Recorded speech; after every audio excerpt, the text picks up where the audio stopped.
Hello, everyone, and welcome to a special spoiler podcast about The Amazing Spider-Man 2. I'm Captain Logan, and with me is the magnanimous TheRealManos. Hello, everybody. How are you?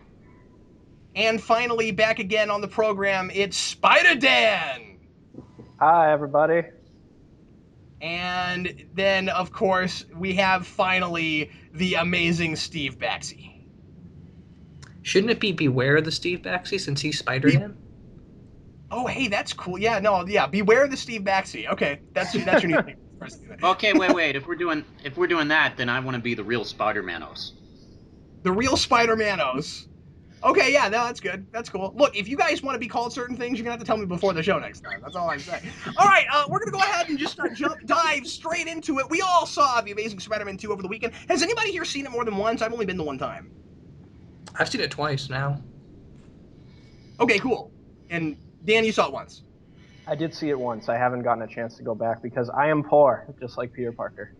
I didn't get a chance to go back yet either, and I was really hoping that I would, but it didn't happen. So, anyway, if it sounds like I don't know the movie as well as I would have if I'd been twice, it's because I only went the one time. So, let's go ahead and jump right into it. I want to start with Dan because Dan is our resident Spider-Man expert. And Dan, I want to start with how does this compare to you with the first one? I know you and I started really, really kind of liking the first one more than we thought we did originally when we were discussing it together and doing a podcast on it.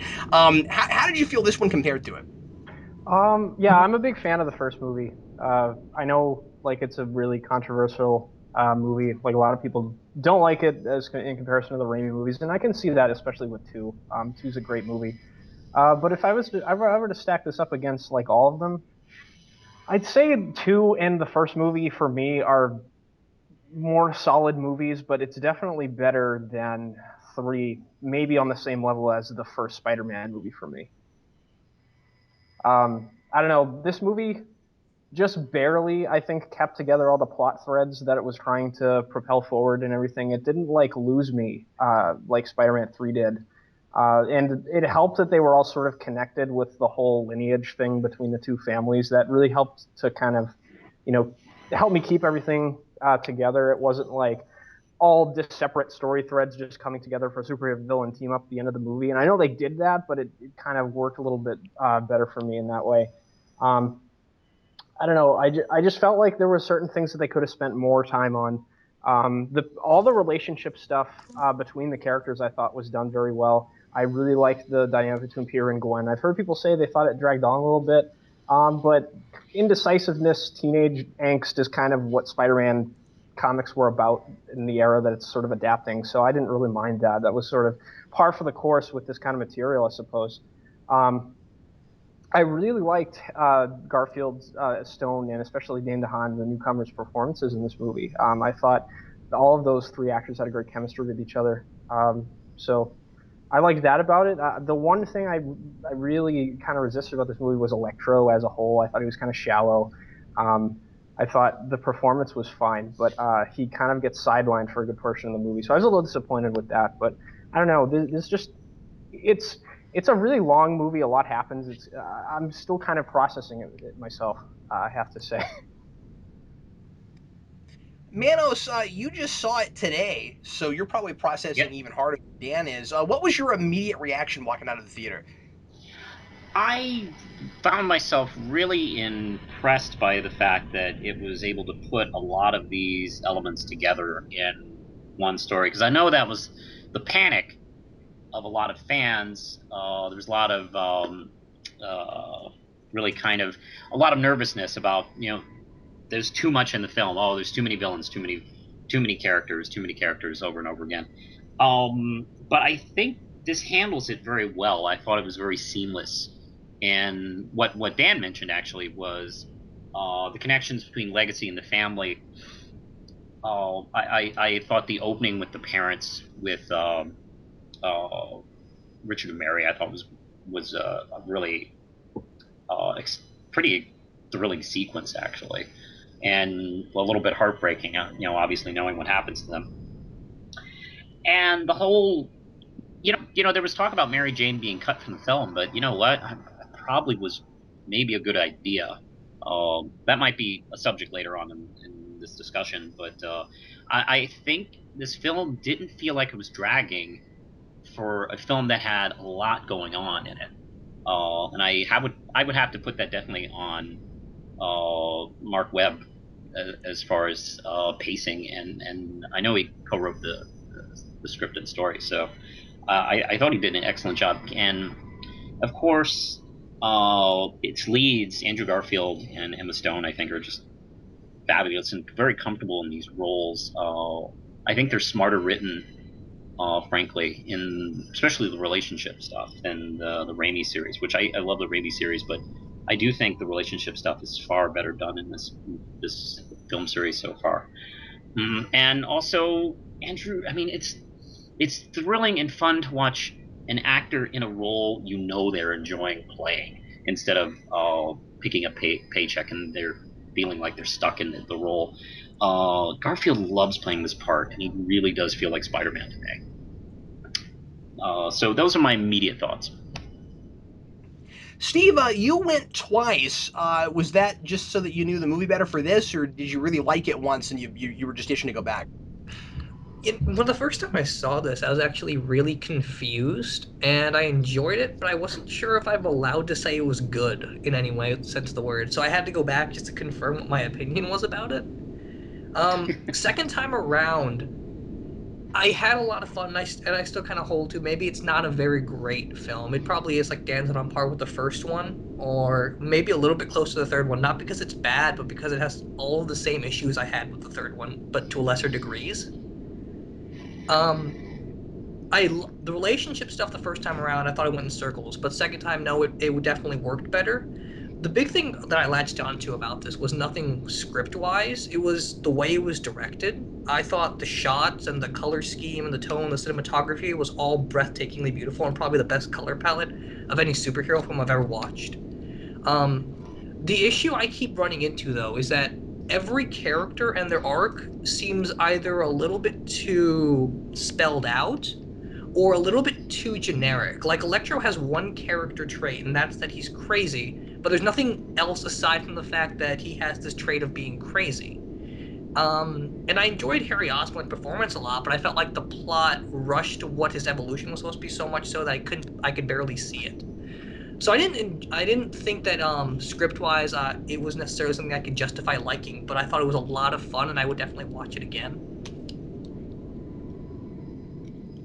Yeah, Steve, I'm gonna agree with you on what you said about the villains. And why don't we go ahead and jump into villains now, and then maybe we can do some relationship stuff after that. That seems like kind of the two big giant things to talk about. Let's start with Harry Osborn. The first thing I was very surprised by was just how incredibly different a direction they decided to go with the Osborns. And I thought it was kind of fun that with the first movie, you know that Norman is dying, but they don't tell you any more than that. It's just Norman's dying, and he's desperate to survive. But you don't really know, I don't think explicitly in that first movie, that everything his business is doing, everything Oscorp is doing is all about keeping him alive.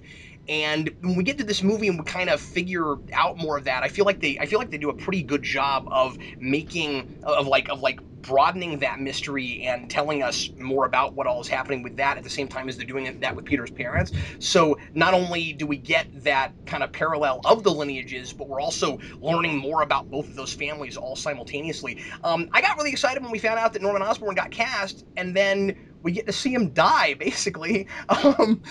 And I'm not complaining about that. I guess it's okay, but I was really surprised by it.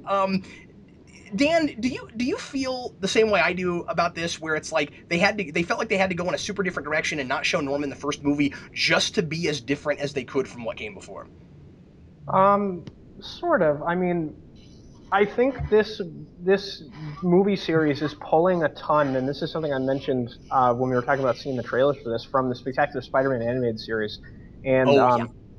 this that series made Harry the Green Goblin first, and you thought Harry was a Goblin the whole time, and they made Norman being the Goblin a mystery somehow, even though, you're a Spider-Man fan, Norman Osborn is the Green Goblin. When that was a mystery in the comics, they sort of recreated that mystery all over again in a really clever way.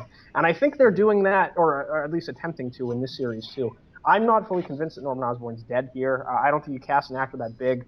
I've seen scenes that have been cut from the film where Norman Osborn's head is in like a glass jar in like the Sinister Six Okay. compartments of Oscorp. So I'm not convinced he's dead. And I don't know what they're going to do with him, but I like that they're going in a different direction, and I like both Goblins equally. I mean, I suppose I like Norman a little bit more because he's kind of the arch nemesis of Spider-Man, but I really do like Harry as the Green Goblin too, if anything, just because the fact that he has to compensate and he's always trying to live up to his father's legacy is very similar to and very parallel to what Peter's trying to do with Uncle Ben, but Harry's doing it in a really perverse way, and that's why I thought it was very smart to have him in this movie if you're going to parallel the lineages of the two families. So I thought in that way choosing him was a smart move. Yeah, and I think they do a good job of broadening that responsibility theme with having both of our villains here being all about trying to cut corners and getting what it is they want immediately. So like Electro just wants people to know who he is and like him without having to do anything to earn that really. And then Harry Osborn wants to survive at all costs, and it doesn't matter, what that has to, what he has to do to get that. It does a good job of dealing with that whole responsibility motif that way. Did you guys feel the way I did? I agree with what Steve said earlier that Harry's plot is just incredibly rushed. And did anybody Mm-hmm. feel the same way I did? That I didn't really understand the sense of urgency at all. Like, he thinks he's gonna die like next Tuesday. And Norman managed to prolong his life for a long, long time. And Norman keeps talking about. We know that Norman, has all that research that he just gave his son, and all the stuff about how he prolonged his life has got to be there.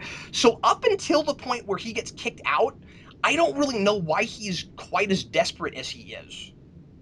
And the plot forces that because you see, as soon as he has a conversation with his dad, a mark comes on his neck, and it just gets bigger and bigger every scene he's in. So the plot keeps trying to force this idea that he's dying right now, but that doesn't make any sense with Norman going on for like 60 years and not dying. Especially And because he's got all the information he needs probably to live as long as Norman did. yeah, exactly. I don't Yeah, understand necessarily why he couldn't be rational about it and just secretly find a cure instead of freaking out. I don't either. Because he seems like he would yeah, be a rational person. Go ahead, Dan. mhm. No, I agree too. And the ending of the movie kind of made me question it even more, where he just puts on the magic healing suit, and then he at the end he's like it's off and on, like it comes back and forth. Like the disease doesn't seem to be affecting him as adversely as it was even at the beginning of the movie because he put that magic healing suit on. I was like, I was just sort of confused about that whole thing, the disease in general. I don't think we were told enough about it. Well, Dan, I agree with you because I think it's this confusing because I read it totally differently than you did, and I think there's no way to know if either of us are really right about it. I thought what happened was that he injects himself with the serum, and that cures him but turns him into a giant monster thing. And then when he puts the That's suit on, he's not as much a monster thing. That was the best I could come up with. Yeah, that's I what I wasn't got really actually sure. from that. I would have liked to have known how fast the disease was supposed to run its course. Like, just tell us that. Like, even though they're prolonging their life and stuff, tell us how long they have to live if they don't do that. First of all, second of all, we're told that it's the Osborne family curse. So that tells me that men, and possibly women, we don't know, but that tells me that at least the men in Norman's family probably had it before he did. And if he had to do all this scientific research and genetic engineering and stuff in order to live as long as he did, it's kind of hard to imagine that there was much of a line in the first place. Like, I'm surprised he was ever born. Well, like, keep in Mhm. mind he might have been being a little dramatic. What do you mean by dramatic? He tells us that Harry, like when Harry starts getting his, his symptoms, he's like 20, and Norman tells us that that's when he started getting it. And if he's gonna die, like I said, like next Tuesday or something, it's hard to buy that the family's lasted very long.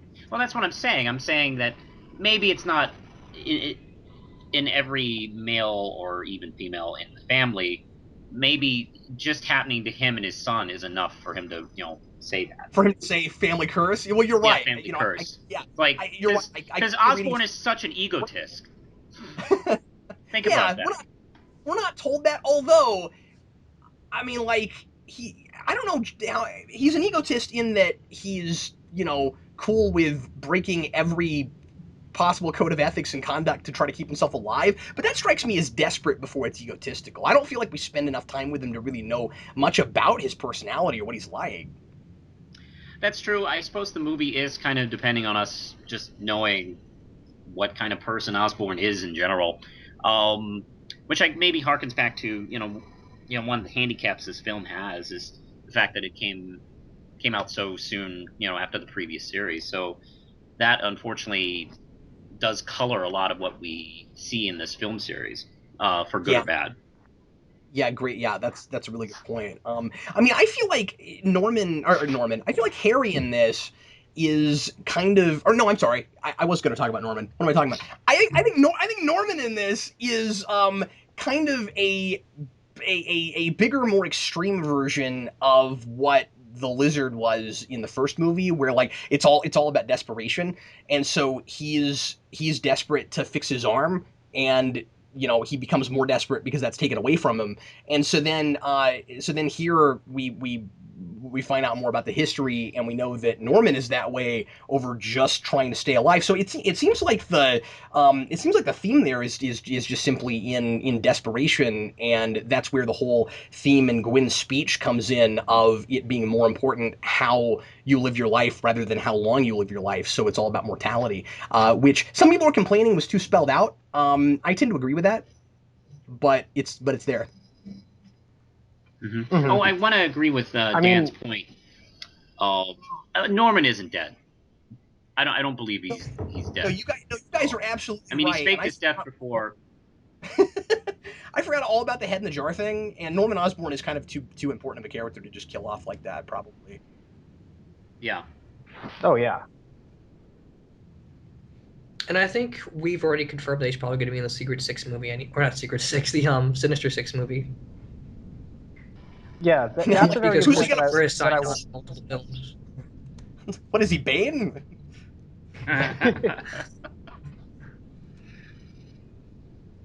Yeah, that So that's a sorry. Good. oh sorry. Good. No, you're fine. I Go think ahead. it's a little delayed on my end. I'm sorry. But yeah, that's a really good point I wanted to kind of bring up in relation to the film in general. Like this movie feels like I want more from every character, and it's fortunate that if these end up being good movies, they're spinning them off into their own things.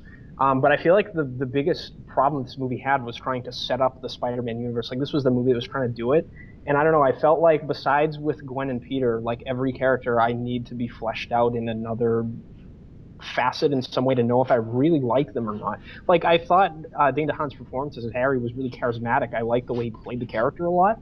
But to know if I really like the character in the film as a villain, I'm gonna have to wait to see what they do with him in the Sinister Six movie or wherever he shows up next. I don't know. I felt like this had sort of set up syndrome to some degree, Yeah, that's a especially with really good Electro. point. And yeah, and the tough thing is your general audience is gonna be confused by that, because your general audience isn't going to know that they're going to want to spin this off in a whole bunch of different things, and that they're trying to build a Spider-Man shared universe. And so Yeah. people are, I imagine a lot of people that are familiar with the previous films are just going to go, well, you guys kind of threw way too many characters in a big mess in Spider-Man 3. Why couldn't we have made this 2 films, or just cut Electro entirely? I do feel like, I'm jumping around a little bit because there's a lot more Harry to talk about, but I do feel like this movie could have worked uh, completely without Electro. I think you could cut him from the film, and it would be okay. Which sucks, because some of my favorite visual stuff is Electro.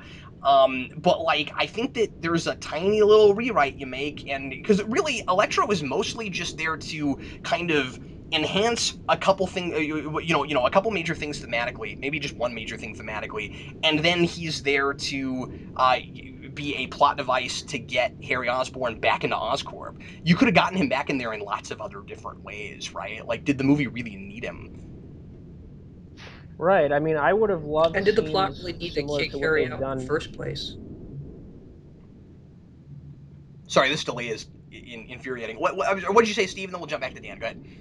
Oh, sorry. I was just saying that the plot didn't have to kick Harry out in the first place because, like you said, if Norman was spending the whole company trying to figure out a cure the whole time, it's still kind of hard to believe that because he says Harry has a fierce intelligence, that Harry would get kicked out in the first place, or they would try to kick him out in the first place, especially because Norman's strategy made them so much money to begin with. See, I think that's a really quick fix for a lot of our issues with Harry Osborn is find a way actually to kick him out way earlier in the film, and then he would have a reason to be more desperate, right? Because no matter how long he actually has to live, if he doesn't have access to the stuff that he would need to prolong his life and he gets kicked out of Oscorp, it seems like he would be a lot quicker to be desperate to go to Spider-Man like he does. But he does that while he has all these other means to at least live longer. So that should have been the first thing that happened to him. That's what I think. Yeah, I agree. And the thing that I thought was kind of strange about Harry in this movie was like, I think it would have actually worked better with what they were trying to do with his character if Peter actually gave him his blood, and like he didn't know that it was connected to his father's DNA and stuff, because then Harry would have a better reason for hating Spider-Man. He Yeah. wouldn't want to take responsibility for the fact that he mutated himself and was desperate, and he's like, oh, I hate Spider-Man. He disfigured me so severely, you know. And Spider-Man just was ignorant of that, and then Peter would feel somewhat responsible for it, like Spider-Man always does about everything. I think the only problem with that, I'm with you. That would have been way better for Harry. I think the only problem with that is fans might have cried foul. I might have cried foul that Peter kind of makes the same mistake he does in the first film, right? Because the big mistake he makes in the first film is he gives Connors that formula, and then it's his responsibility to take him down because he gave him that formula. So that would have been him kind of making the same mistake he made the last movie. Mm-hmm. Yeah, I mean, I don't know. Oh, That's I forgot true. about One that. of the other, yeah, the one other thing I wanted to mention about Harry before we I like talked about whatever else, or you guys wanted to say something about it, is if they had cut Electro out of the movie, like you mentioned, like we were talking about before, I would have loved to have seen flashbacks fleshing out Harry and Peter's friendship when they were kids, and seeing Norman Osborn as a father in the past. Yeah, I mean, nothing against what they did with the opening here, because I think it was fun to get to see the other side of that. But what if you had, I mean, they didn't have to do it. What if they opened the movie with a similar kind of thing that they did with the first movie in paralleling those two characters, and they showed, like, Norman sending Harry off to boarding school or something? Yeah. Because they were similar ages when they lost their parents. And in a certain way, Harry lost his parents just like Peter did.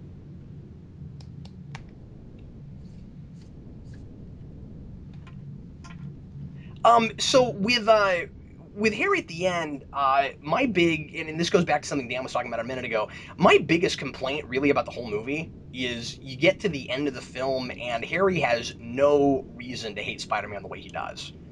And it seems to be just the formula we're doing with these movies, and the Lizard had the same thing last movie, where you get injected with something, or there's some kind of accident, and then you turn into a two-dimensional psychotic version of yourself, where whatever motivations you had before are multiplied by 5,000.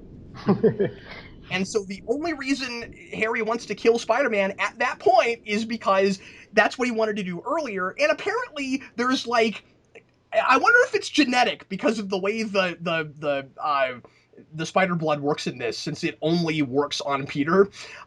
If it's given to someone else, not only does it turn them into a monster, but it makes them hate Spider-Man like more than they ever did before. And I wonder if there's a genetic predisposition for that, because you get to the end of the film and Harry's going nuts wanting to kill Spider-Man, and this really undercuts, I think, Gwen's death because the like Spider-Man was right. He got the blood and it turned him into a giant monster creature. Like, it didn't help. He still has the disease. So why is he still after Spider-Man? And it's pretty convenient to be able to just write in the story, well, our characters are psychotic now, so they want to kill the hero, because that's what psychotic people do. I Good, man. felt that he felt betrayed by Spider-Man for not wanting to give him. Actually, I forgot. I can't remember. Forgive me. What point he realizes it's Peter? I suppose when he learns about the DNA. No, it's right. That's what's annoying about it. It's right there. They fight for a little bit, and then he sees Gwen, and he puts it together. Oh, okay. Because you know what? I feel like there's a couple of lines they have when Harry and Spider-Man are talking in his house. Um, it's almost like he felt like Spider-Man wouldn't give him his blood because he's fearing exposure. Like he's doing it for selfish reasons, not for I'm worried this is going to damage you. What Harry was probably thinking was he wasn't giving the blood because I don't want my name exposed, so I won't help you. If that were the case, he could have verbalized that somehow, because I didn't get that sense at all. I mean, I think that I agree with you that Spider-Man certainly in that scene could have articulated his reasons a lot better. Well, Spider-Man isn't always the best at articulating, even though he talks a lot.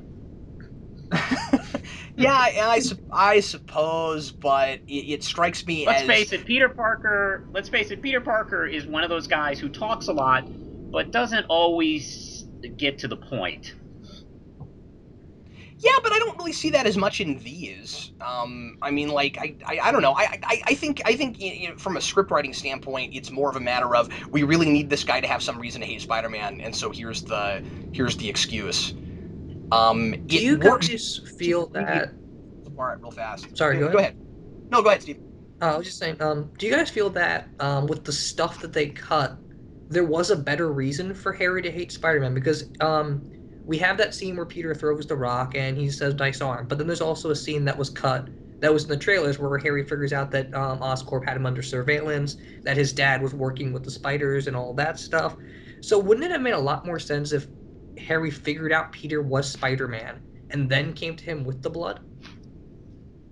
And then when Peter and Spider-Man denied him and they tried to explain and Harry wasn't able to understand it, wouldn't it make so much more sense that he would go after Gwen or hate Spider-Man or whatever?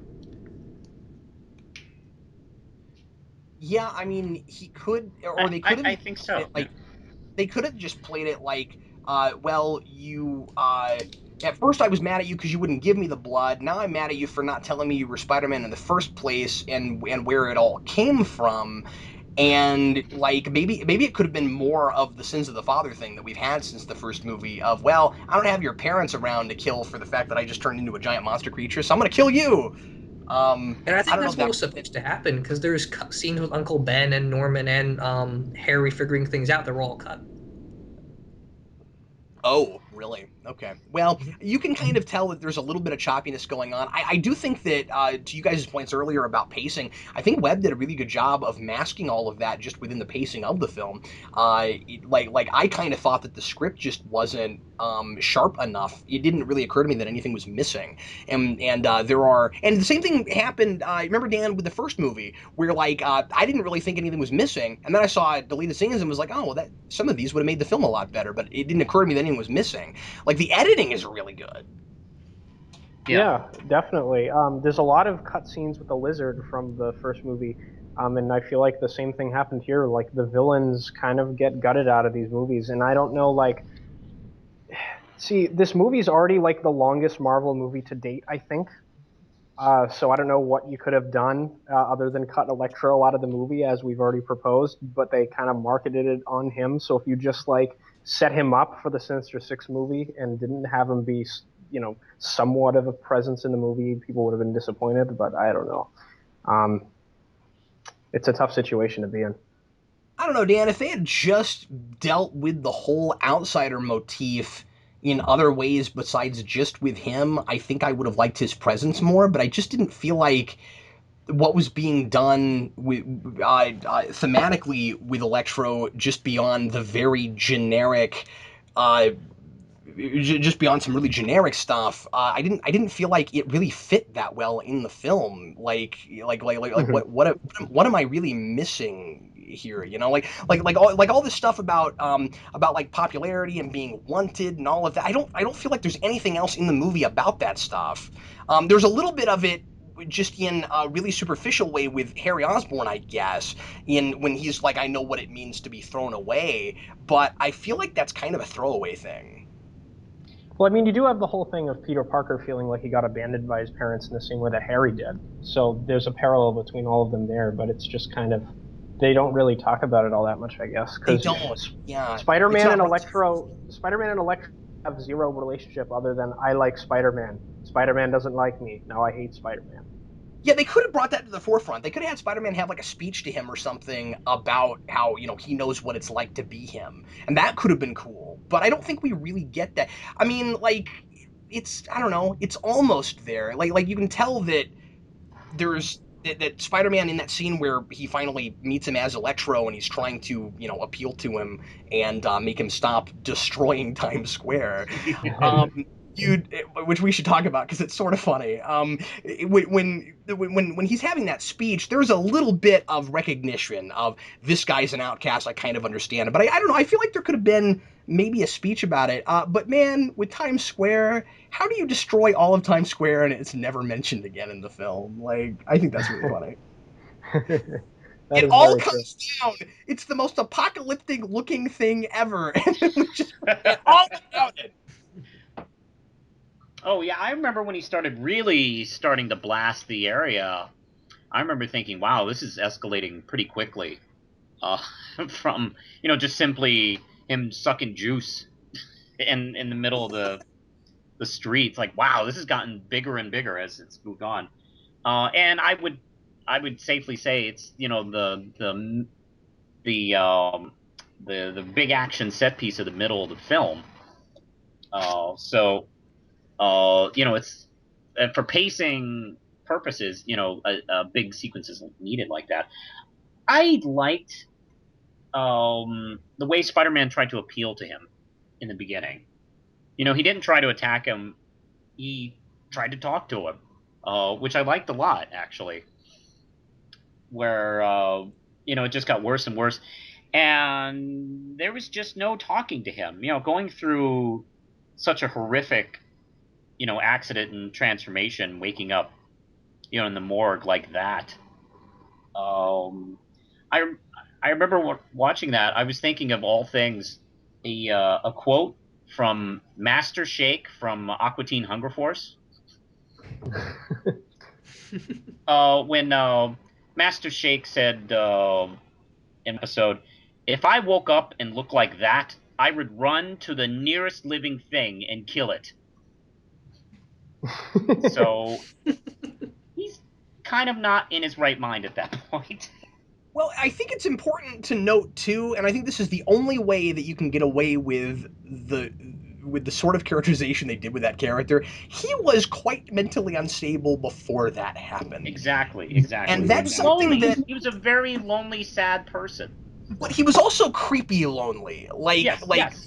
the way he was, and I think a lot of people that are complaining about Electro's character arc and the fact that he turned so fast on Spider-Man. I'm not. I don't know if the movie entirely earns it. I think that it might be somewhat of an excuse just to be able to get away with doing a character this freaking crazy. But because I mean, he's nuts, right? But like, unlike some other characters we've seen before, he doesn't just get powers and suddenly become nuts. He was already really detached, really antisocial, and didn't know how to deal with people, and he lived in his own head. One of my favorite things about the whole movie, which is weird because I'm with Dan, I'm not loving this character. But on the whole, but one of my favorite things in the whole movie is the cleverness in the sound design and how it shows the audience how much this guy lives in his own head, and like the creepy chanting thing in that sequence, well actually in a lot of his sequences, is really innovative. I was really floored by that. I thought that was really cool, and demonstrates how much this guy is living completely in his own head. Yeah, that's probably a good key to explain why he's acting so crazy. His faculties are just completely, totally messed up now. He's got this Oh, obsession. That obsession yeah, with Spider-Man, like he clearly is not. You said not in his right mind. He wasn't in his right mind before. yeah. I mean, he thought. I mean, he was talking about Spider-Man coming to his birthday party. Yeah, and he's talking to Spider-Man like he's there. And I think some people that I've talked to and that I've read reviews from and stuff seem to think that that was sort of supposed to be kind of a charming thing where like he's just No, pretending I like don't think it's his he's best being friend. No, charming. I think it's supposed to be super creepy. And Yeah, I think it kind of works on that level. It's just I think he and Spider-Man needed more actual screen time together to flesh that out and make it work a little bit better. I think Spider-Man needed to know just how obsessed he was with him, and I don't think he ever gets to know that. Like I think there needs to be a moment where Spider-Man's like, "Holy crap, this guy built a shrine to me." Like I think that needs to happen. In order to earn some of that. But I wanted real quick. I want to retract something I said earlier because the more I'm thinking about it, I think I was wrong about what I was saying thematically with Electro. Electro's whole thing is about power. Well, that's the obvious place to go, right? He's got electricity powers. So he's talking about so he's all about power, and it's all about what Spider-Man's power is now, his influence, and that connects up with the Harry Osborn thing where Spider-Man has influence. Spider-Man can give him what he wants, and he makes enemies because it is irresponsible to do so. That makes his presence feel a little more necessary now that I say that, but not by a lot. And I think I might be really, really reaching when I say this, but it's probably there. Because the Electro's mentality is like a really depraved little kid, where he Yeah. the thing that gets him to work with Harry in the first place is Harry says I need him or I need you, and then he gets all struck when he's on all the screens, and he has pictures of Spider-Man everywhere, and he's talking to him like he's his best imaginary friend. So I think what they were trying to do there also is that they were trying to parallel this scared little kid that was abandoned, just like Harry and Peter, except Electro never grew out of it, which is partly why he's so crazy. But the reason that doesn't work is, like you said, because they never have a confrontation about it, or they never talk about it, or discuss what the difference really is, or why Harry and Peter didn't end up that way because they have such similar mindsets when they were younger. Yeah, and also I'm not sure that the film tells me as much as I'd like to know about how this guy turned out the way he did. I mean, you've got the guy who actually developed this entire power grid. Like he designed the whole power grid. I don't really understand how he turned into this like antisocial guy that nobody wants anything to do with. I'm not saying that somebody that important can't wind up like that, but he acts like nobody pays any attention to him at all, and somebody had to have paid attention to him. He got to build this whole power grid. Like I'm just like he's clearly important in some way. Well, they stole it from him, was the thing they had in the Oh, film. is that what it was? Okay, I yeah, they missed Yeah, that. Okay. stole it. yeah, because he talks to that guy. He says, I designed the power grid. I submitted all these specs, and you used all of them." And then he says, "Sure you did, and I'm Spider-Man," which is why he flips out in his head. Oh, that's right. Okay, never mind. No. It's better than I thought it was. That's totally cool. That's like Riddler animated series stuff. That totally works. In fact, I want to mention this. He reminded me a lot of the Batman Forever Edward Digma. Oh yeah. I had thought about that too. Yeah. There's too many questions. Okay, so what else do we want to talk about? Dan, take us someplace. Uh, Take us somewhere since magical. we've been kind of being a little hard on the film so far, I really want to talk about my favorite aspect of the movie, which was Yeah. Can we? the relationship stuff, because I think this is the thing that pulled me through the movie and made me really really enjoy it. I don't want to come off like I hate this movie. I had a great time watching it. There was a lot of things I really liked, not just fan service wise, because there's a lot in there too, like seeing the Black Cat before she's Black Cat and stuff like that. But I really liked the relationship between Peter and Gwen in here, and how I love that Peter, classic Peter Parker kind of way, he's trying to take responsibility for other people's actions and choices. And Gwen is upset with him, understandably, because she's like, look, I am my own person. My father and you are not allowed to make choices for me. And I think that makes her such a likable character. And I love the place that they're left at the end of the movie, right before she dies. Peter decides, I'm going to commit to you. I'm going to be with you for the rest of my life, and I'm going to support the decisions that you make because I love you. And she even decides to enter an action sequence, makes her own choice to put herself in danger rather than it being entirely Peter's fault. It's not the same exact thing as the death of Gwen Stacy in the comics, where Peter pretty much was all responsible for it because he never told Gwen that he was Spider-Man and he dated her anyway. I think this makes it actually a little more of a sympathetic situation. And when they had Gwen find out he was Spider-Man in the first movie, that kind of changed everything in the first place. But I don't know. I really liked that whole dynamic between the two of them. I was thoroughly gripped, and in every scene where they were just interacting with each other, I thought they were adorable. In some of the scenes where he was, telling her, "You can't laugh like that anymore." I don't know. I was fully taken in by all that stuff. And I think part of the problem most people have with the first film is that Peter promises her dad, that I won't see her, but then he does it anyway, and they don't rationalize it. I really like that in this movie he's seeing his ghost everywhere, and he sees it right before, or right after Gwen shows up and Electro's attacking him.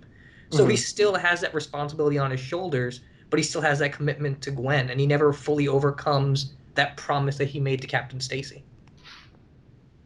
Agreed. That is actually kind of classic Peter Parker, where he has visions of the people that have died that he feels like he's wronged. I've seen that. Well, they used to do that a lot actually in the comics, and it's nice to see that here, and it has a good like emotional impact the way it should. And I mentioned it before, and I'll mention it again. I think the relationship is very well written, very well handled and acted here. I think it's really despite the fact that they're both early 20s, they're both acting like adults. He hasn't been not telling her why he's been avoiding her. um so she understands that, but at the same time, she's frustrated with it, and he's obviously frustrated too because he made a promise to someone on their deathbed, but he loves her and wants to be with her. And it was an unfair request, actually.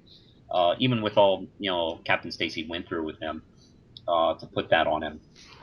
So Yeah, I just thought, and also all the small, like you mentioned, the small relationship stuff here. It feels like it felt like a relationship. And sometimes in comic book movies and non-comic book movies where it's just an action film or something like that, or an adventure, they don't feel like relationships, and this felt like a relationship, which all the more tragic when we get to the end. I do agree. I do like the fact that she's more proactive, leading up to her death rather than a passive victim. yeah, and you would expect nothing less from the way she was in the first film. I mean, Gwen Stacy, in my mind, is hands down the very, very best thing that movie did, and and the one thing that is consistent all the way through it. And this movie, I think continues that. It is so weird in my brain still that the best thing these movies have going for it is the worst thing from the Raimi. Like I just it cracks me up. It's like it's almost as if they went to the guy who directed 500 Days of Summer because they went, okay, the big thing that didn't work last time was the relationship. So if nothing else works this time, we're gonna get that right. And that they've accomplished that. But the thing about it is that's what matters most, right? Like Spider-Man at the end of the day is a uh, teen drama and a relationship story before it's anything else. And so you want them to get that right before they get the comic book stuff right. And if that works, then it covers a multitude of sins, and that's what we've got here. Dan, I was of, and you said something earlier that made me, I think, more okay with it, because you know Spider-Man better than me, and I always have to remind myself, oh yeah, this is a kid that makes certain kinds of mistakes. The beginning of this movie, I was a little conflicted in the theater, and of course I haven't seen it a second time. Where I was kind of wishing that maybe he wasn't yo-yoing her around the way he was. That like he keeps coming back to her and then turning around and going, wait, no, I'm sorry, I can't see you anymore. And then he comes back to her and they go, wait, no, I'm sorry, I can't see you anymore. I almost thought it would have worked just as well, if not better, had he just been avoiding her the entire time and she's not having it and she just keeps coming back to him and saying, look, I know you want to be with me. I'm not going to let my father get between us. I don't know, Dan, like, was that all okay with you? Yeah, I thought it was actually, because I don't know. I would have thought Gwen. I would have thought a little bit less of her if she was the one doing the chasing, to be honest. Okay. Because I don't know, that's sort of the stereotypical kind of thing that I've seen female characters do in movies before. You know what I mean? I like that Peter's the one that's kind of doing the chasing. Like Gwen is like, okay, if we can't do this, I'm going to end it, and Peter's like, she's the best thing about my life. Like he's not the catch, she is. That's what I really like about that situation. Yeah, that's a good point, and the movie does a way better job of earning it than I thought it would manage, because I mean, like I'm finding myself borderline going, Peter, like you're kind of, you keep hurting this girl, you shouldn't be doing that. But then just as conflict, as incredibly conflicted as he is with everything, it's like I'm trying to do the right thing, but I don't know what the right thing is, because Gwen's telling me that her dad can't control our lives, but I feel like it really is the responsible thing to do. So I mean, like, maybe the fact that he's as unsure about what to do with it and keeps bouncing back and forth makes it work, on top of the fact that the last time it happens, Gwen is like, okay, no, I break up with you. I think that was a really good line. It's a good relationship piece. She's just like, no, this is it. Like her being, as you said earlier, as proactive as she is, and but not like, obnoxious and not good at communicating. I mean, really, this is the best female communicator I've ever seen in a comic book film. Oh, she's Right? fantastic. Nobody does it like Gwen Stacy. Like so many superhero movies and other movies too. You have these girls that just expect men to read their minds. Gwen Stacy is not like that, and I think that she is an incredibly good role model for girls. Can I just say that? Like that's a thing that I think these movies really have going for them, is they have finally created a really good role model for girls in a superhero movie that isn't just the stereotypical damsel in distress girl. I remember thinking at the end of this movie, could the one thing that she's not smart enough to do is to think about putting on a costume. That that's what she should have done. Agreed, because if she had a costume, she could get resurrected. Oh, that's no. Because that's Okay, how it well, works. Manos, you just gave me a really good reason for why what I just said should not have happened, and I'm joking too. But I'm just like, I'm sitting there going like, wow, we finally have a superhero who it makes sense who he's dating, even though it's not somebody that also has superpowers. Because after all, I guess I'm drawing from some material I'm working on with a rewind right now. But like, after all, Peter's greatest ability is not his spider powers, it's his intellect, and that's what they both share. So I really like that these movies kept putting her in a place where she had to help him. And I also like that she's smarter than he is. And also, may I add, she's the one who Yeah. kills Electro. Oh, that's a really good point. It's her Yeah. idea, and she pulls the switch. Well, he doesn't actually die, though, does he? I mean, he could come back, but I mean, if he stays dead, well, then she's the one who killed him. Yeah. At least she's the one that stops him. That's right. At the very least, she took him down. It is fun. It is fun to have a scene where Peter's like, "Oh man, I thought I knew science as well as you knew science, but."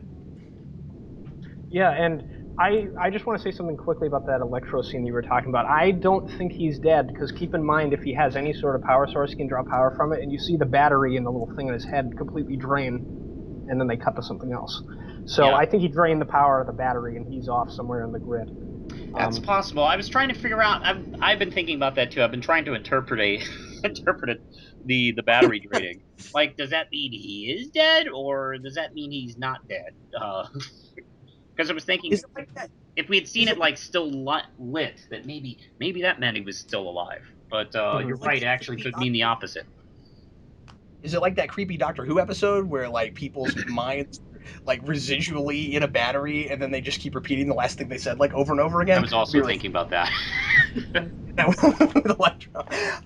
Well, I know we're talking about things we like, but since we're talking about Electro again, I just want to tack this on really quick. I don't know if you guys agree with this. I just thought his costume was really cheesy, and I didn't think he needed a costume. And they make it in like 5.5 seconds, and I don't understand. I don't understand what happened. I'm gonna go this far in the theater, and I don't know. In the theater, I thought it was almost Nuclear Man silly. I liked it because it was cheesy. Okay, And he okay, all suddenly right, had it. that's fair. He Well, even I had can't decide he if that's a even problem or not, but I don't like that he suddenly had it. and I was like, how did they make that? he even had the electro bolt on his shoulder too. By the way, No, that's what made it I silly. love that. That's why I said Nuclear Man. That was so silly. Look, And the thing is, look, is it? the last blue guy in a comic book film didn't have a costume and was walking around full frontal. It's either that or this. So But the thing you can is, take your pick. It's better than the comic book costume. It is. It is. Electro has had not the best costume. I just feel like he's okay without a costume. Like most of the movie, he's just electricity, and he does a lot of floating and stuff. By the way, they kind of ripped off that Doctor Manhattan shot. I'm just saying. But like he's there's a lot of him floating around and stuff. I kind of liked him better when he wasn't wearing a costume. I sort of thought he didn't ever really need to even go back to looking anything remotely human. But that was just me. Yeah. I'm kind of two minds about it. I just love when supervillains have silly costumes sometimes. So I was like, this is rock and roll. This is pretty awesome. But it, When we have, sorry, go ahead, go ahead. but I don't know. I assume he's going to be in the Sinister Six in all of costumes, so he would Yeah. have looked out of place with a hoodie My, on. my point of view with superhero comic books and films, if you put together a realistic tone that kind of grabs people, it's okay to throw in something cheesy like that. Because it's almost like the film earns it. And I felt like the film earned his costume. I guess that segues into my differing opinion, which is I think this series is so off the rails and not trying to be realistic that I wish his costume was more silly. Like I wish the Green Goblin was much more green and his costume was much more, I don't know, green or yellow or blue or whatever. I thought the full black just didn't feel like it fit with everyone else's super bright color scheme. It was very X-Men. Yeah, exactly. I did think it looked good with the blue skin, since it was all blue. That's true. I guess I just would have liked to have saved that for Sinister Six because it would have made a lot more sense that he didn't get it yet. Also, would somebody explain to me why this giant company already has a huge rhino mech just lying around?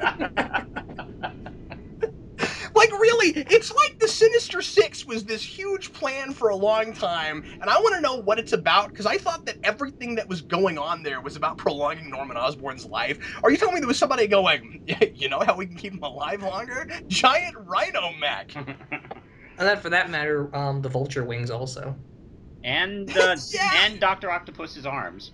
Yeah, it's like we're just developing all of this random tech. It's all in the same room together. Like it's like, are they planning on taking over the world? Is that the plan? Because we already have all this. Now, I don't mind that Oscorp has built all of this. I don't. I just don't understand why. I think the idea of a Sinister Six room and just finding people to fill the roles is kind of fun. I kind of like that. There's just this crazy, insane guy running around freaking out like a madman killing people and it's awesome, and then they're like, you know what, that guy would make a great rhino, and they just go grab him and put him in a rhino suit. Yeah. That kind of thing is hilarious. I love that, but somebody explain to me why they have this stuff lying around. Well, I just want to say, if you didn't catch that man with the hat, they said his name was Mr. Fierce. Fears, and Forced? He is the gentleman, a supervillain that forms the Sinister Six at one point. So they're probably going to explain what his motivations for doing all this and putting them all together will be in the Sinister Six movie. Um, but I kind of wanted to talk a little bit about too relationship wise, Aunt May, if you guys didn't mind. No, I actually was hoping we talked about on that. Because I thought that was my second favorite thing in the film, relationship wise, actually. And Sally Fields and Andrew Garfield just tear it up in the scenes they have together, especially the one in Peter's room where she breaks down and cries in front of him. I was very moved by that scene. I thought it was fantastic. And I love that they keep secrets from each other too. The dynamic between the two of them is so fascinating. I agree. That scene actually got to me as well, and as well as the reveal that she's hiding stuff from him. I thought, well, first off, I mean, they got Sally Field, and her chemistry, I think, with Andrew Garfield is really good because, and that's important because when Aunt May and Peter are written well, it's such a solid relationship, and I would put it right up there with like Batman and Alfred, really. Mm-hmm. As far as importance in comics, it's that adopted mother son relationship that's just really strong, and all that dialogue was really really well done. And I like the fact that we even get to keep tabs on her during the crisis, like what she's up to. I know the movie didn't really need it, but it was also nice seeing that as well. Yeah, And the fact that sorry, and go the ahead. fact that she had some clues to she had some information for him too, which I knew she had something last film. And she also gives Peter something that none of the other characters in the film have, except maybe Gwen, which is where she says, "You're my boy," and Harry doesn't have that, or Electro doesn't have that. Like he has some sort of stabilizing agent in his life, and he wants to reassure Aunt May that he doesn't think that she isn't enough. He just needs to solve the mystery of his parents so he can move on and be her boy just like she wants him to be. Yeah, I think it's important to note how their relationship has developed and changed since the first movie, because you get the sense that he was a lot closer to Uncle Ben than he was to her. And now that Uncle Ben is gone, they have formed a bond that they didn't have in the first movie. And I think that all of the kind of witty banter that they have and stuff really kind of helps sell that and give you a sense of a lot has happened between these two characters in the few months between the first film and the second film.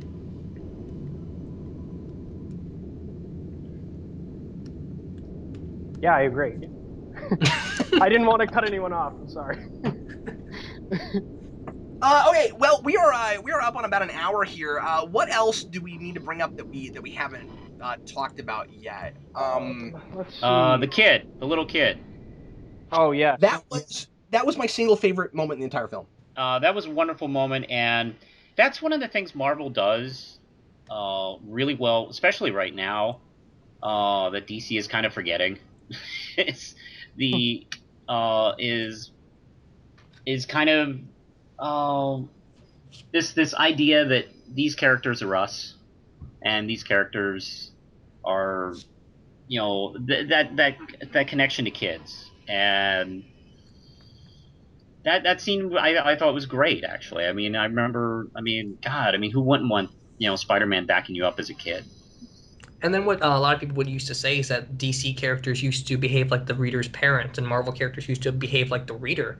I think it's interesting that in this film we're getting Spider-Man almost like a DC character in front of that kid, where he's acting like the figure that the kid needs to look up to, and that he makes the world better. And they even say that he's about hope, and it makes Spider-Man not just relatable, but also makes him a bigger idea, which usually they don't have in Marvel movies. But well, now they do, but they didn't used to. Mm-hmm. Well, I thought it was somewhat of a callback, maybe a very subtle one, to the scene in the first film where he saves the kid on the bridge, because after all, it was saving a kid that almost lost his dad that made him realize that he ought to be saving people instead of being a vigilante trying to hunt down that guy who who murdered his uncle. So I think it's kind of neat that we've got that moment at the end with that kid, because it kind of solidifies that idea of it was a kid that got Spider-Man to become Spider-Man in the first place. The way that he is, like, it's almost a full circle kind of moment, almost. Yeah, and it's kind of a callback to what Aunt May talks about a lot in the second Spider-Man movie about there being a hero in all of us, you know, courageous, sacrificing people, setting examples, giving hope to everybody, that kind of thing. Instead of just talking about it, they sort of played it out in here, which I thought was a little bit better. I don't know, I liked it a lot more. When it paid off at the end, I was very moved by that scene too. Dan, are you sure you don't want to do the quote in the Raimi Aunt May voice? Because I I just I just want to hear you do that. I don't think I can do it. I would probably butcher it really bad. Yeah, Dan, I don't think you should try it. Your impression of Sally Field from Gidget is a lot better. So, Oh, yeah, give us some of that. Yeah, sure. Or Flying Nun, even. Yeah. But I don't. Those like that's the central thing that I want to say about this movie. We all talked about Spider-Man and Peter Parker's relationship with people in this movie, and that's what I think the movie got right. And that's the kind of the crux of the movie. And if you get that right, it's kind of enjoyable for me. I don't know. I I, liked I that completely aspect agree of it. with you. I'm glad we got that stuff. I think that plotting wise, it gets sloppy. Oh, it does. It Uh, does. Especially with Harry at the end. We were talking about the thing with the kid and in front of the Rhino, and man, it really bugged me that that scene hit me harder than Gwen Stacy dying. Oh yeah. Yeah, it really did. Yeah, that hit me in a place. And Gwen Stacy dying didn't, not just because I was pretty sure it was going to happen. It's not just that, and I thought it was handled pretty well. The scene itself, I thought it was handled pretty well. It's just that it was Harry was so forced into that moment that like it seemed very tacked on and shoehorned in. Yeah, I completely agree. That ending with the kid, I think, is the single best moment in the film. And even though they have like the crack sound when Gwen Stacy falls, and he did the fantastic acting that Andrew Garfield does, the Green Goblin is the one that really ruins it because he's not really a character for most of the film, or he's not even there for most of the film, and all of the important See, stuff's cut out. that's the problem. I don't agree with that. I feel like the first half of the film, he is entirely sympathetic. Oh yeah, I mean That like guy, Harry is. I just mean like the Green Goblin idea. Like the with the Green moment he Goblin. puts on the suit, it stops making any kind of sense. Well, once he puts on the suit, it's exactly the same thing as the end of the first movie, where once Connors becomes complete lizard, he's not Connors anymore, and then once he loses the lizard formula, it's like, oh my god, what have I done? And then you get into this, and it's like, okay, Harry Osborn gets that formula, becomes Green Goblin. He's not himself anymore, and so there's no emotional crux or resonance or drama for me, because now I feel like it's just a monster fighting Spider-Man. See, I I don't don't know. It's not the completely same agree with guy. that. I feel like Harry is himself when he puts on the Green Goblin suit because he was always desperate. And at the end, when he takes off the suit, he still has that vendetta against Spider-Man. And that's what I didn't like. I felt like that whole idea of him putting on the suit and then still hating Spider-Man even after he's halfway cured doesn't make any sense. It doesn't, and I guess I'm just assuming that okay, I must be projecting then. I guess I'm just assuming that the serum changed him because it's the only thing I can use to justify the fact that he still thinks he needs to fight to kill Spider-Man. I don't understand that. I mean, I don't know. I agree that Harry was sort of underdeveloped and he could have been better done in the scene. But for me, the thing that made that scene really sad and resonate with me was that Peter and Gwen finally figured out how to make it work, and then that's taken away from them. That because they were building up the whole film, like their relationship, how they couldn't make it work, and it was so sad to see them apart. They finally come together, and then it's boom, taken away in about a second. mhm. The sadness between them two was what I really latched onto. I didn't really need Harry to be the most fleshed out character in the world necessarily in that scene. It would have been great. It would have been awesome if he was intricately connected with everything. But the relationship between those two characters is what I really latched onto personally. I would agree Yeah, to that, and I think that build up. I think the "I love you" scene on the bridge. I think you're right. It's the last movie and a half have been building up to that scene, and I knew I had a feeling Gwen's death was coming, and as a comic Spider-Man fan, I was partly almost rooting for it because I wanted something like that to happen in one of the Spider-Man movies. Since we were teased with it in the first one with Sam Raimi, but to actually have it happen. So once we go through that scene, and I'm listening to them talk about, hey, maybe he'll go to London with her, and I kind of want to see that happen. I kind of want to see them stay together. So when she does die, it is really painful, and I don't know. I just thought I thought that was just expertly handled. I've known how she dies. I know when she dies and all that kind of thing for like decades. So it still works for me in this film. And I don't know. I'm also partly bummed out that we don't get to see Amazing Spider-Man in London. And as soon as anyone in the Spider-Man universe mentions that they've been in Europe or are going to Europe, there's going to be trouble. Yep, that's right. I didn't know that until I met Dan Torrey, and he's like 15 different times that's happened, and I'm like, oh, holy crap, that is a thing. So I'm sure Dan was like, oh my god, they said London. Here it comes. Game over. Yeah, I would have been predicting Harry was the Goblin even if he wasn't in the trailers because he's like, oh, I came from Europe. I'm like, oh, well, trouble's coming. Yeah, that's great. Yeah, man, I wish that I didn't feel like the Harry's motivation there was weird, and that he didn't feel she, because at that point, I don't know, man. I was really into his character early on in the film, and it made me feel at the end like he was just there so that it was a goblin that killed her. And they come so close to making it more than that it I don't know. That scene did not resonate the way it should have for me because it felt really contrived. Um, And that whole action scene is a little too comic booky. I know I'm praising it for being comic booky, but like, I think it's awesome. his suit on the glider, that's already a little bit contrived because in the comic books he has a suit and it's a glider and whatever. But then he has pumpkin bombs and he has that blade thing that he magically knows how to use.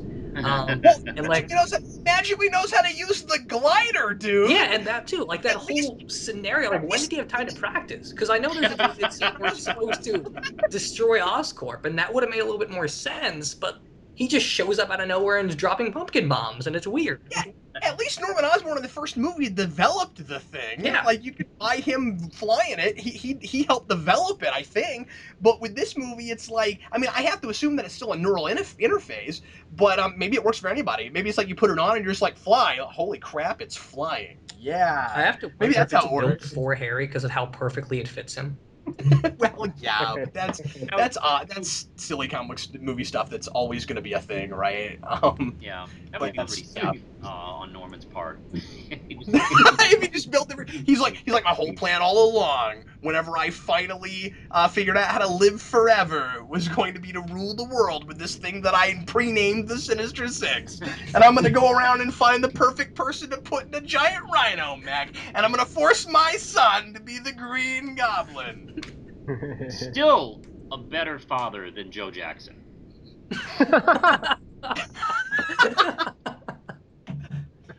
Norman Osborn puts together the whole Sinister Six, and he's about to send them out, and then first he goes maniacal laugh, maniacal laugh.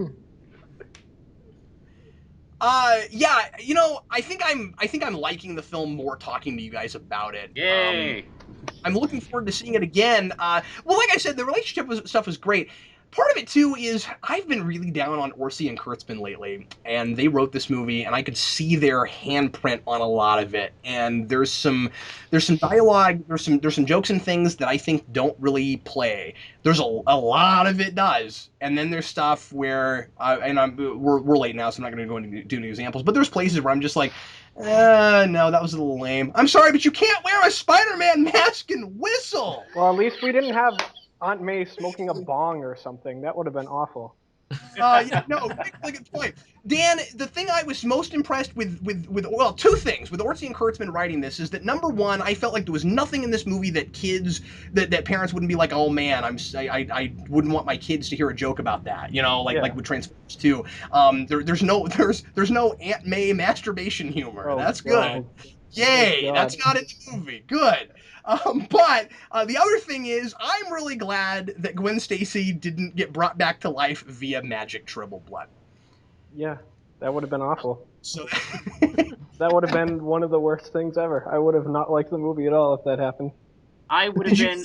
I mean, I was there, kind of really sad and into the movie during her death scene and him holding her, and I'm thinking, please don't come back to life. Please don't spit out blood. Go, I'm okay. Well, I'm glad that they let it linger as long as they did, because anybody that doesn't know about Gwen Stacy's death might think that she was going to come back from that. Yeah. I'm glad that they didn't just kill her and then go, okay, fans, you all know that Gwen Stacy dies. We're not going to have any emotional any time for any to really emotionally feel the weight of this scene. No, I thought the way it played, like I said, it's contrived. I don't like the hairy stuff, but the whole action scene and the way she dies and the way he holds her and stuff, no, it's good. It's really good. Yeah, and thank Jerry Conway and Gil Kane for that, because that's straight out of the comic book. I was very pleased at how that played. Like, he initially catches her with the web and holds her, and he's like, Gwen, are you there? Come on, wake up. Because he thought she fainted, and then he realizes she's not breathing, and it's a very sad scene in the comics. Agreed. And they also even mimic her positioning in that shot. Yeah. She's even got the same clothes on, dude. It's great. I know. It's, well, and thank you, Mark Webb, because, I mean, it's one of the most iconic pages in comics. It burned in a lot of our memories. So the fact that, and it wasn't even like, it didn't seem too forced as to trying to mimic it, but just the right shots, just the right moments, and camera angles, I felt really got it. That's why I'm actually glad that it didn't happen in exactly the same location. It's kind of cool that they kind of shot it the way it was, but then they put it in that clock tower. And I'm sure they did that for the kind of, time is ticking, running out kind of motif, right? Like it's a movie about mortality. And the first movie was also about mortality, so they set it in a clock tower. That's genius, because I hadn't thought of that. Because there's actually one of the first shots comes out of Richard Parker's watch. Oh yeah, so yeah, that's cool. I mean, some people might look at that and think that it's a little bit too obvious of a metaphor or a symbol, but I liked it. I didn't really even think about that until just now. So I think it's cool. Although Dan, this is somewhat of a joke, but while I was watching it, I briefly, when they first went to the clock tower, I was like, oh no, here comes the Venom symbiote. Oh boy, it's a clock tower. See, I was kind of glad they didn't do it on the bridge too, because it would have been very, very similar to the way they homaged it in the first Spider-Man movie, where Goblin stands up, he's like, "A sadistic choice," and all that stuff. So yeah, it was cool. Like, you saw them on the bridge, like Gwen and Peter were on a bridge. So I guess that satiated people. Yeah, at least they were on a bridge. That's good. God, I'm dumb. I didn't even think about that. Manos is like, I can't do location metaphor. I can't do it. But I want to talk about the costume briefly, and the action, because I think they did Spider-Man, the way he looks, his powers work, the best I've ever seen in almost anything before. Like, the way the spider sense plays out, and he's able to, like, pick things out and specifically target them as web shooters, and the way he uses the webs like a giant spider web to fight Electro, like, it's comic book Spider-Man on big screen. Straight up. It's great. And it really sucks you in when he's dropping from the very first shot and how fast he's swinging away. Yeah. Yeah. Agreed. I have to say this is the best Spider-Man has ever looked on screen. Easy. With the costume. And I mean, agreed with the way he was moving through the air, and the way he used his powers was fairly subtle, but not too overdone or not too underdone. Oh God, I love that sequence where he saves everybody on the steps. Yes, that's the one I was thinking of too, with the spider sense, where he's just picking out like who to yank with his webs and stuff. It's great. That was neat. Yeah. But wow, that costume had it not been in trailers. Well, Steve, I would have liked a lot of the movie more had I felt like I hadn't already seen the whole thing before I went. Yeah, like Dan made a joke of it, but I feel like I really could have talked about this movie without watching it and just seeing Gwen Stacy die, and that's it. Well, I'll have news for you. I haven't seen the film. I'm just kidding. Wow, that's amazing. I just strung all the trailers together.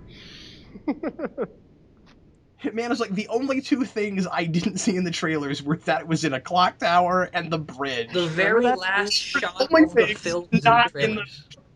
Yeah, that's my biggest complaint, dude. I like trailer wise. I can't get my mind around it. They get to the end. I thought not everybody agrees with me. I thought the ending of this movie was kind of one of, if not the best things about the whole movie. I really really loved the ending, and it hurt it a little in my brain because I saw the final shot in the trailer. And I mentioned that in the in the review I did the other day, and several people said, well, they kind of did that with the Dark Knight trailers, and I'm like, yeah, but the difference is it was a little shot, and you don't, and it's not that big of a deal. Like you just see Batman on a motorcycle riding. Like in this, they show you Rhino coming at him throwing the manhole cover, and like the whole thing. That's the end of the film. Like, no, why did they do that? Because that's kind of the one of the most spectacular things in the entire movie. I really don't like that I'd already seen that. Was the pun intended there? It was. The pun was intended. But yeah, my favorite scene of this movie was the one where Harry told Peter that Oscorp had him under surveillance, right, guys? Wasn't that the best one? I really loved that scene. I was sad that it wasn't in the movie Yeah, because he I delivers get, that line so well. oh, I get what you did there. Yeah, well, and also I spent the whole movie waiting for Peter Parker to at some point look up with a crooked face and say Harry Osborn. Like that never that's not in the movie. Like he says Peter Parker, but we never see Harry Osborn. Like, oh, that's one of those trailer things of there's a shot you cut or used a different take up or something. If he delivered it just like Rosemary Harris in the dinner scene from Spider-Man 1, it would have been fantastic. I'm telling you, if you're gonna keep referencing that, you have to start doing the voice. That's all I'm saying. I think I hate the fact that they cut out that one scene where the truck tire hits the window of the truck as it's coming towards the tornado, and oh wait, that's the Twister trailer. I'm sorry, I forgot. Man, I'm worried about you, man. Because that was kind of a lot of years ago, and I'm a little worried about you right now. That's coming on 20 years ago, man. There are kids listening to this that don't know what Twister is. Well, and they're better off for it. No, you're absolutely right. They really are. Because it's a Wow. terrible, terrible movie. I just want to say Twister reference. Well done, sir. Yeah. Thank you. Okay, let's go ahead and end off here. Any final thoughts? Any big things we didn't mention? Anything you guys just want to solidify? I'm going to say this real fast. I've been kind of throwing out some complaints here and there, just to just kind of balance out a lot of the praise. I really really did enjoy this movie. Like I said, I think I like it a lot more now that I've talked to you guys about it. Dan, final thoughts? I just wanted to mention Paul Giamatti was the most enjoyable cartoon character I think I've ever seen. He even had Rhino boxers on. It was awesome.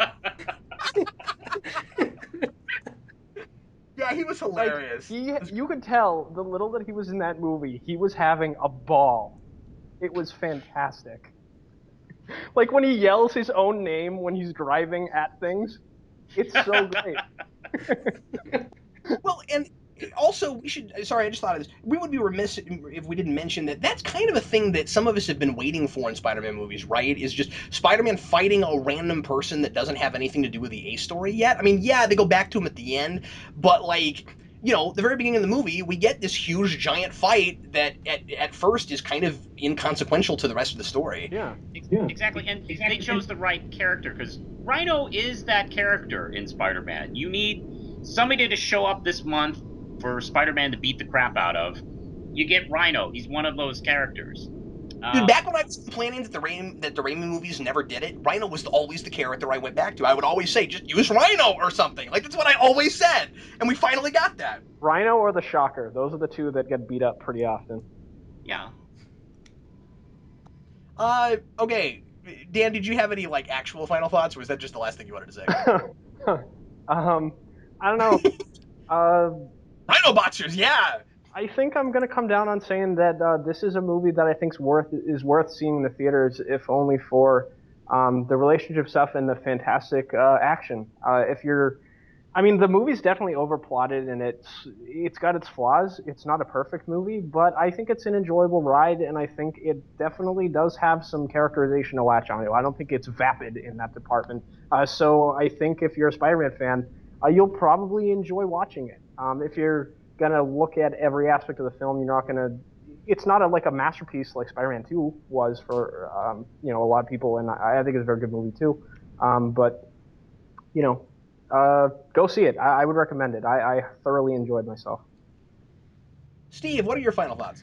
Um, well, I guess to echo Dan a little bit, if you like the first movie, everything that was good about that one is much better in this, and everything that was bad about that one is much worse in this. So it could be a little polarizing, but I feel like the one thing that you can't say about this is that this movie is devoid of fun.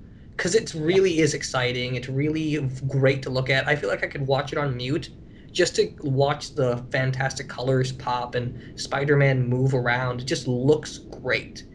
And I guess I was complaining a little bit more than I should have, but despite the plot issues, I do really like watching it, and I encourage everyone to go watch it, at least in IMAX, because the way Electro sound beats work, it sounds so much better with IMAX. Oh, I'm glad you said that. I will try to see it that way. Manos, what are your final thoughts here? This is easily the best Spider-Man 2 I've seen in years. I agree, sir. Yes, I thoroughly enjoyed this film as an old school Spider-Man fan, especially one who has not been reading the comics in the last 2 years.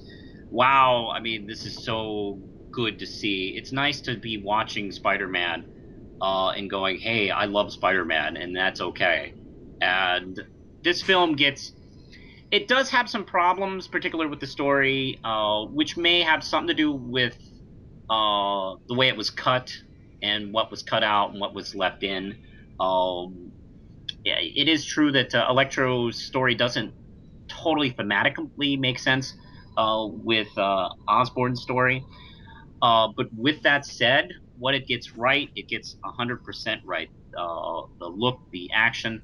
And as far as I'm concerned, if you get the relationships right in Spider-Man, you're pretty much there, and it does that, and which is why I always thought Mark Webb was like an excellent choice.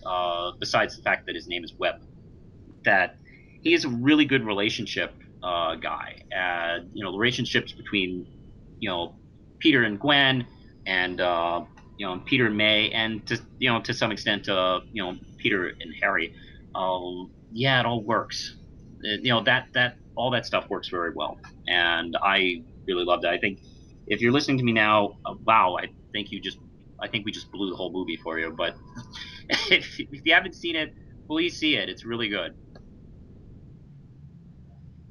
Yeah, that's a good point. Most people that are listening to this will have seen it already. But yeah, I don't know, man. I kind of want to go back and watch it again now. Yeah, it is definitely a incredibly entertaining film. Well, I want to thank everybody for listening, and I want to thank you guys for joining me. Thanks, guys. No problem. It was great. I love being here. Yeah, thanks for having me. I am always down to talk about Spider-Man, and you just gave me an opportunity, so thank you. No problem, Dan. I'm sure people were especially really looking forward to what you had to say about it, and I'm glad you really liked it, Dan, because I know getting good Spider-Man is important to you. Yes, it's very important, and the fact that the comics are kind of subpar for me personally right now is very disappointing. I love that I'm able to get my fix at least somewhere. I agree, Dan. Are you like me? Do you feel like the creators of these last couple of films seem to get Spider-Man a little bit more than the actual publishers do at this moment? I would agree with that, and I think it has something to do with the fact that they're not stuck trying to make him younger while he's like 35. They can just do him younger, but yeah. Yeah, it helps that they don't have all that back continuity. And honestly, it'll be interesting to see just how far this franchise is able to take it before they decide to reboot again. Mm. But since they're trying to do a big Spider-Man universe, I would imagine that there's a good chance that we get it for 7 or 10 years. Yeah, and I gotta say, like, I am a huge Spider-Man fan, so I've heard people say that like they're like, oh, this makes sense. They're gonna do a Spider-Man universe. I don't care if that idea makes sense. I'm just gonna go see the movies and enjoy them and be giddy. It's gonna be great. Oh man, there's one thing I totally forgot to mention, Dan. I'm sorry. Can I do this really Yeah, fast? sure. Smythe. Yes. Oh, I forgot to talk about Smythe. Yeah. Smythe is in the movie. That's really cool. He doesn't seem anything like Smythe to me, but he's in the movie, so that's cool. I'm looking forward to seeing if they do anything cool with him. I don't. I mean, I don't want to be a purist about it. I kind of wish we had, a Smythe with the British accent. He seemed a little bit more like Emil Hamilton to me, but. Yeah, I mean, at least maybe we'll get the mutation things that shoot goo coming out of his shoulders. Well, I'm just like it just means that we're probably getting Spider Slayers. Yeah, and that would that's be awesome. So anyway, I just wanted to mention that. Hey, Smythe. And I would be very surprised if Felicia was actually, when she becomes Black Cat, that actress. Oh, you think so? Yeah, I think they'll recast her. Oh, you do? Kinda. She seemed a little bit just sort of bland to me, but I don't know. I guess we'll see. Because that's Felicity Jones, right? Oh, I don't know her from anything. I recognized her name. I don't think I've seen her in anything, but I've heard of Felicity Jones. Oh, okay. Well, I mean, maybe when they bring her back, she'll get to step up and do some stuff. I mean, maybe she just wasn't in it much, but yeah, she seemed a little bit just kind of generic to me. Well, she didn't get a lot to do either. I mean, I don't know. No, that's true. And they're teasing us by not giving her last name or giving us her last name in the credit. Yeah, I don't know. She was just a little. I don't know. She seemed to remind me of Catwoman or something. I don't know what it is. Well, anyway, I want to say thanks again, everybody, for listening, and we're going to bid you farewell. I'm Captain Logan, and this was TheRealManos. Goodbye. And Dan Torrey, Spider Dan Torrey. Bye, everybody. And Steve Baxi. So long.